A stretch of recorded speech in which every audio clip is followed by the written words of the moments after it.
Hi everyone, and thanks for tuning in. I know there's my camera. It's really bright, and I know it doesn't look good. But we'll have our studio up and running hopefully in the next 2 weeks or so. So I'm hoping our production gets better. But I don't have my daughters today. They're at school, and I kind of had the itch to open up an Elite Trainer box by myself, Crown Zenith. So and maybe have a chat about what I think about the upcoming Scarlet and Violet set, the base set, and will there be reprints of the old, not the old, but the previous Sword and Shield set? And what I want to do with my money, hard-earned money, what I'm going to be purchasing. So let's start off with reprints. Obviously I don't know if there's going to be reprints. Just speculating here, so it's just my opinion, what I think. I think it'd be awesome if they reprinted Evolving Skies. I doubt it, in my opinion, obviously. If they did, great, then I'd probably buy a lot of those. All the other sets, you could probably pick them up in those boxes, those collection boxes. So I don't know, what Pokemon is going to do as far as, reprints. I think if there's a demand, right, that they'll probably do a lot of reprints, but I just don't see it because, a lot of folks are saying, because of the new MSRP, and the new pricing, would it make sense for them to do that? I don't know. I'm not Pokemon. I'm not the Pokemon company, so I think there is definitely demand for it, and in my opinion, I'm looking at the Scarlet and Violet, at least the Japanese, and I'm not really too excited about it. I might get a couple of maybe ETBs, but other than that, I'm not too excited about it. I'm just not gonna put my money into it, because they just also announced that Pokemon 151, the original Kanto, the original Pokemon. So, I'm really actually excited about that. And ooh, the Charizard, nice. I'm really excited about that, if anything. And I feel like I want to, FOMO on that. I guess we'll find out a little bit more later. That's not coming out until June. And if I could make it out to Japan in June, I would love to. I want to try to plan on doing that.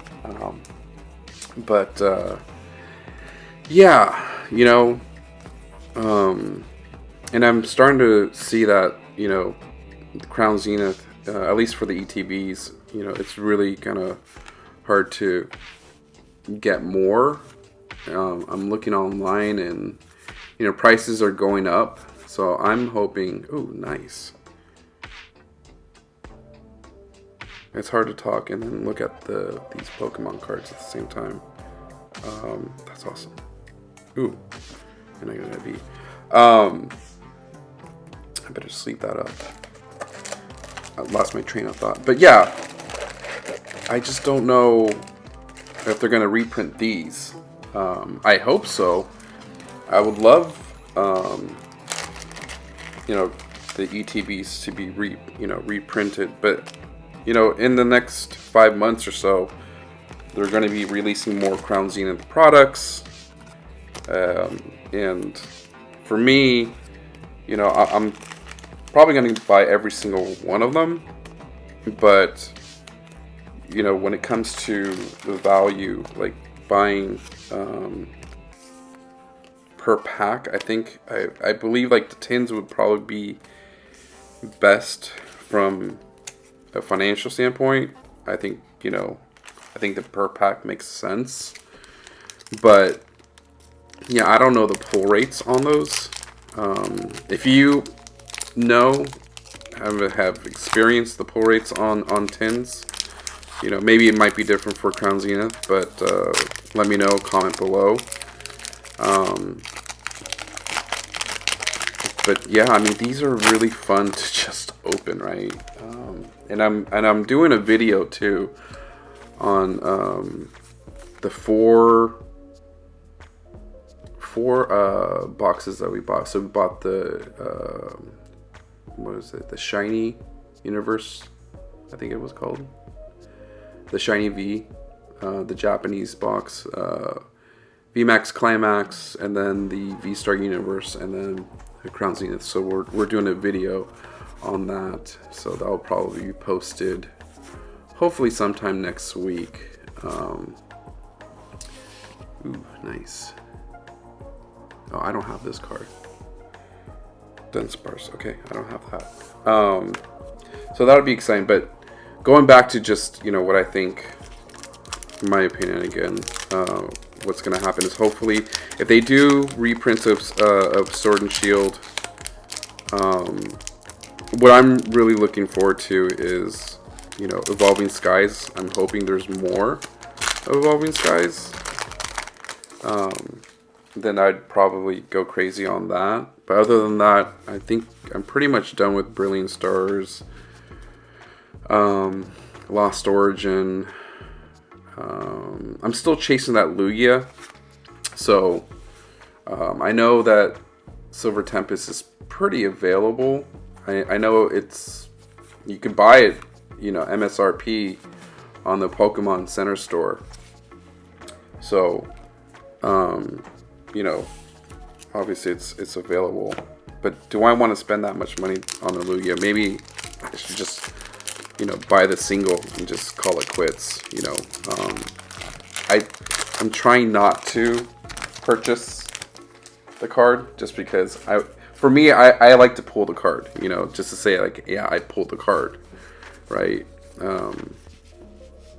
But financially speaking, it's probably not a great idea to just try to chase after it, because I may never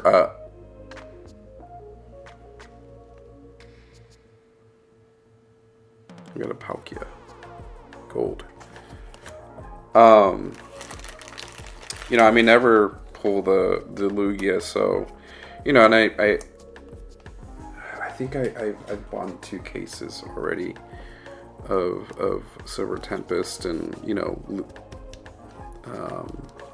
ETBs and blah blah blah blah, and I've gotten every single Lugia except for the full art alternate. So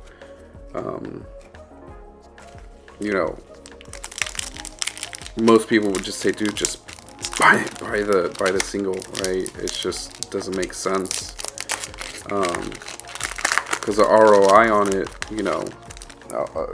spending all my money on those cases and ETBs and blah blah blah blah, trying to chase after it, I probably could have bought 2 or 3 Lugias by now. So but Evolving Skies is just, in my opinion, is a great box to open. It's a great set to open. I mean, don't get me wrong, Brilliant Stars is as well. I remember when I first bought my first Brilliant Stars. My daughter Kaden and I, we were just like, oh wow, like these are amazing. At least for our experience, like every pack we were just getting a hit. And to me, I think Brilliant Stars is underrated. I think it should be up there with Evolving Skies. But now with Crown Zenith, what's funny? People are saying, is it Zenith or Zenith? So I did do. I went on Google and I had Google pronounce it, and they said Zenith. So I'm just gonna go with Zenith. But yeah, these, gosh, I think, does it beat Evolving Skies? Does Crown Zenith beat Evolving Skies? You know, oh, I did the card trick wrong. Talking and trying to do this at the same time is not easy. And last pack magic. Oh, you know what? I didn't. Pikachu. Is it better than Evolving Skies? Is Crown Zenith better than Evolving Skies? I don't know. Comment below. Let me know.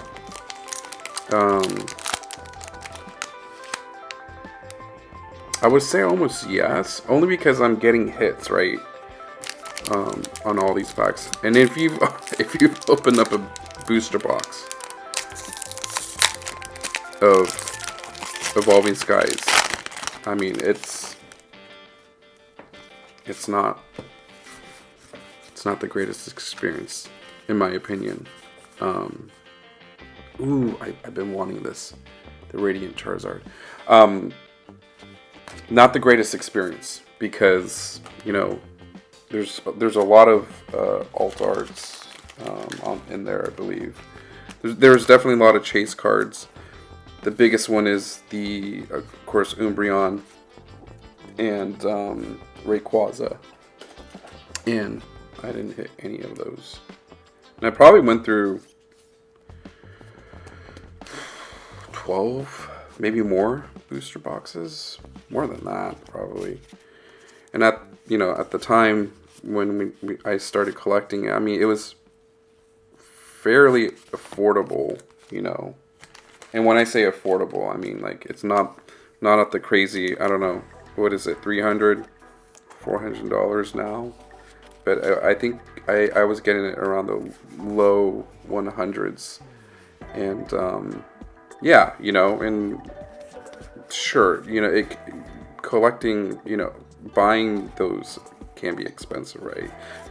Collecting, opening packs costs a lot, right? So, you know, I do want to be, you know, financially responsible with my money. I mean, it is my money, but, you know, you don't go too crazy, right? Like, because at the end, like, you know, you're speculating, saying, okay, if I get this card, hopefully the value goes up, you know, depending what kind of collector you are. Maybe you just play the game, which is awesome, you know, how it should be. I think some of us collectors probably ruined Pokemon. I don't know how people feel about that, you know, but I feel like Pokemon cards are for everybody, you know, for the players, collectors, you know, people who appreciate the artwork. You know, they're just fans of Pokemon.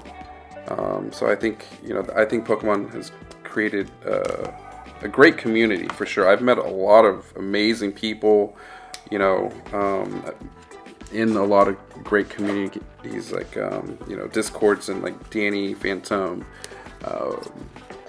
Pokevault, Pokerev, you know, all of them. They're amazing. They've created this amazing community, and you know, you get to talk about Pokemon, and you know, they're just really awesome people on there, and you know, you get to meet all these awesome people. So you know, and then Charizard, awesome, 2 Charizards, which is cool.